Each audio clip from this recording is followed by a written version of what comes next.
Hello everyone. आज की इस वीडियो में हम लोग कक्षा 11वीं जीव विज्ञान के प्रश्नों को देखेंगे जिसको बार बार परीक्षा में पूछा जाता है और ये प्रश्न बहुत ही इम्पोर्टेंट है। आप ब्लूप्रिंट में देख सकते हैं। इसमें दो प्रश्न 4 अंक के हैं और सभी प्रश्न अथवा में आएंगे। 4 नंबर का दो प्रश्न रहेगा और दोनों प्रश्न ऑप्शनल रहेंगे। इन 4 नंबर के प्रश्नों को देखते हैं। इसकी शब्द सीमा 75 से 100 शब्दों की रहती है। इसमें पहला प्रश्न है, किन परिस्थितियों में C3 पादपों की तुलना में C4 पादप उच्च कोटि के हैं? महत्वपूर्ण प्रश्न है बच्चों। इन प्रश्नों के उत्तर भी दिए हुए हैं तो इनका स्क्रीनशॉट भी लेते जाइए ताकि आपको अध्ययन करने में आसानी हो। दूसरा प्रश्न देखते हैं, C3 पद व C4 पद में तुलना कीजिए। तो इसका तुलना किया हुआ है, 4 बिंदुओं में इसका तुलना किया हुआ है। अगला प्रश्न, ग्लाइकोलिसिस को रेखा चित्र द्वारा बनाइए। इसका रेखा चित्र भी दिया हुआ है, आप देख सकते हैं। ग्लूकोज से पायरुविक अम्ल बनता है और इसी प्रक्रिया को ग्लाइकोलिसिस कहते हैं। इसके बहुत सारे चरण हैं और स्टेप वाइज स्टेप ये जो चरण है उसको हमको लिखना है। अगला प्रश्न है, क्रेब चक्र के समग्र रेखा चित्र बनाइए। तो सामने क्रेब चक्र है जिसमें एटीपी का निर्माण होता है और इसमें पायरुविक अम्ल से ऊर्जा का निर्माण होता है। इसे भी हमको अच्छे से करना है और ये आप सामने रेखा चित्र दिया हुआ है, आरेख दिया हुआ है। इसके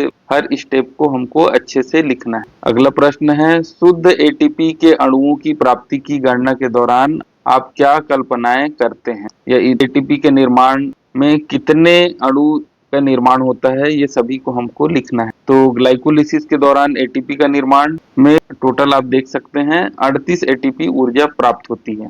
उपरोक्त गणना के आधार पर कुछ कल्पना की गई है जिसे आप देख सकते हैं, इसे ही हमको लिखना है। चलिए अगला प्रश्न देखते हैं, ग्लाइकोलिसिस व किण्वन में अंतर लिखिए। 4 बिंदुओं में इसका अंतर लिया हुआ है, स्क्रीनशॉट लेते जाइए बच्चों।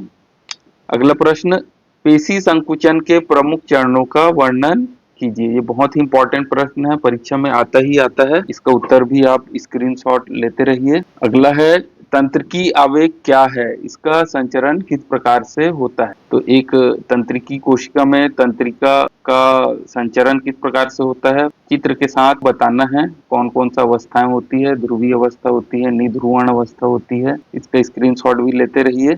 अगला प्रश्न देखते हैं, सिनेप्टिक चरण की क्रियाविधि किस प्रकार से संपन्न होती है? ये भी तंत्रिका वाले अध्याय से है, तो आप देख सकते हैं। एक चित्र भी इसमें बनाना है और ये संचरण किस प्रकार से होता है उसको बताना है। ठीक है, अगला प्रश्न देखते हैं, निम्नलिखित हार्मोन का स्त्राव व कार्य लिखिए। कौन कौन से हार्मोन है? थायरॉक्सिन है, इंसुलिन है, एड्रेनिल है, एस्ट्रोजन है, ऑक्सीटोसिन है।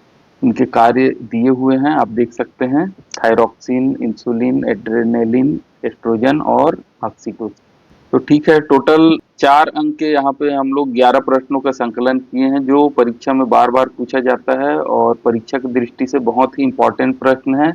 आप सभी इन प्रश्नों को ध्यान से देखें, इनका उत्तर भी हम लोग इसमें डाले हुए हैं, तो ध्यान से स्क्रीनशॉट भी लेते रहिए ताकि कोई भी प्रश्न हमसे छूटना नहीं चाहिए।